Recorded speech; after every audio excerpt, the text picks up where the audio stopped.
23 डिसेंबरला आंदोलनाची पुढील दिशा जाहीर करण्यात येणार आहे। सरकारला आणखी मुदत देणार नाही। मनोज जरांगे पाटील यांनी सरकारला अल्टिमेटम दिलेला आहे। आमचे लोक त्यांना सलाम करायला जातात, भुजबळ यांनी उत्तर दिले। जरांगे यांच्या पुढे सरकार किती झुकणार, छगन भुजबळ यांनी म्हटलं।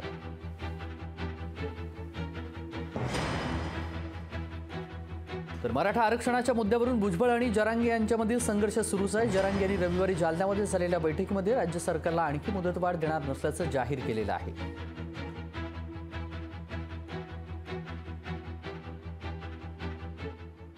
23 ला घोषणा करणं म्हणजे काय? 23 ला तो 3-4 वाजता कार्यक्रम, रात्री तर ते काय करू शकत नाहीत। म्हणजे आम्ही असं राय धरणार आहेत मराठी की 24 ला सुद्धा देत नाहीत किंवा देतील, त्यापेक्षा 25 ला करायची गरजच नाही।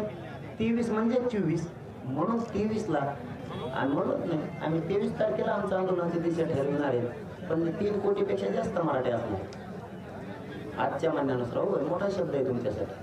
सरकारला मला सांगायचं आहे, अरे किती आपण झुकणार आहोत त्याच्या पाठीमागे। जरांगे जरांगे जरांगे महात्मा गांधींच्या पुढे जसं पूर्वी जायचे व्हाईसरॉय भेटायला, त्यांनी उपोषण केल्यानंतर त्याप्रमाणे आमचे लोक जात आहेत, त्याच्या पाया पडतात, त्याला विनंती करतात, डोक्यावर चढवतात।